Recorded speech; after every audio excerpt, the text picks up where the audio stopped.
श्री सुखदेव जी खड़े हो गए और गर्मी का महीना था, गरम गरम धूप में पांव जल रहा है और माथे से पसीना बह रहा है, लेकिन जल पीने के लिए भी नहीं कहीं बैठने के लिए, कहते वो खड़े हैं तो खड़े रहे। अब महाराज इधर क्या हुआ, 4 घंटे तक खड़े रह गए। 4 घंटे खड़े हो गए महाराज, लेकिन फिर पूछे नहीं। अब क्या हुआ,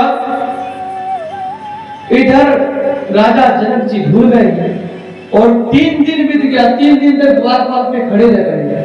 आज के जमाना में कोई रहता ना, नहीं रहता। राजा जनक के द्वार पे 3 दिन तक खड़े रहे और गर्मी के महीने में। तो राजा जनक जी से कहते, महाराज आपसे जो व्यास नंदन मिलने के लिए आए थे वो महाराज अभी के अभी खड़े हैं। बोले अच्छा जाके देखो, जैसे आए थे वैसा ही उनका मुख है कि मुख में कुछ अंतर है। अब महाराज द्वारपाल गए और जब उन्होंने जाके देखे तो देखे कि जिस तरह प्रसन्न थे, जिस तरह उनका हंसमुख था, मुख उसी तरह आज भी उसी तरह मुख पे हंसी थी। जाके बोले कि महाराज आज भी उनके मुख से उसी तरह हंसी है। बोले अच्छा। अब महाराज राजा जनक जी दौड़े दौड़े गए और कहे कि ले आओ उनको। जब लाया गया महाराज तो बोले कि महाराज क्षमा करें, आपके पिताजी का आदेश ही इसी तरह था, इसलिए मुझे इस तरह करना पड़ा।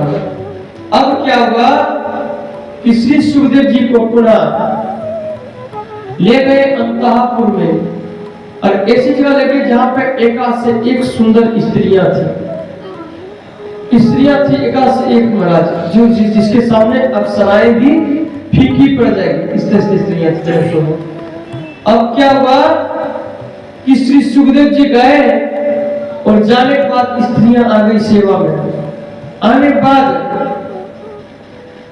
श्री सुखदेव जी के ऊपर कोई विकार नहीं आया मन में, काम वासना की एक जरा से भी विकार मन में नहीं आया, ना क्रोध आया। वहां 3 दिन तक खड़े रहे, क्रोध भी नहीं आया। और जब यहाँ गए तो यहाँ पे काम वासना नहीं आया, क्योंकि पहले समय में देखा जाता था कि किसी व्यक्ति को कुछ दिया जाता था तो पहले देखता था किसने काम, क्रोध, लोभ और मोह पे विजय प्राप्त किया कि नहीं किया है। यदि नहीं किया होगा तो ये अधिकारी नहीं है, इसने कर लिया है तो ये अधिकारी है। अब देखिए एक स्त्री ने यहाँ तक कि निर्वस्त्र होकर श्री सुखदेव जी के साथ में आलिंगन कर बैठी, लेकिन फिर भी श्री सुखदेव जी के मन में तनिक मात्र भी विकार नहीं उत्पन्न हुआ।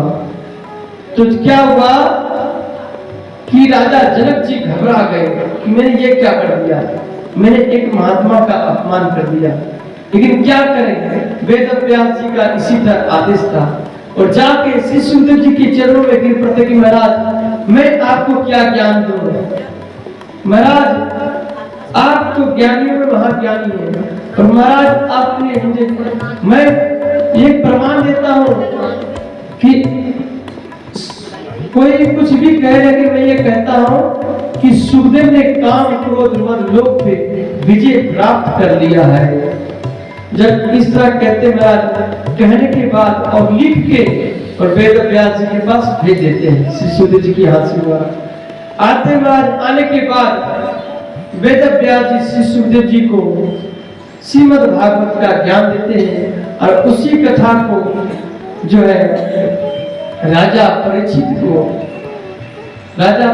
को कौन सुनाते हैं, श्री सुखदेव जी सुनाते हैं और वही सुख जी सुनते हैं। कहते आगे कथा आती है,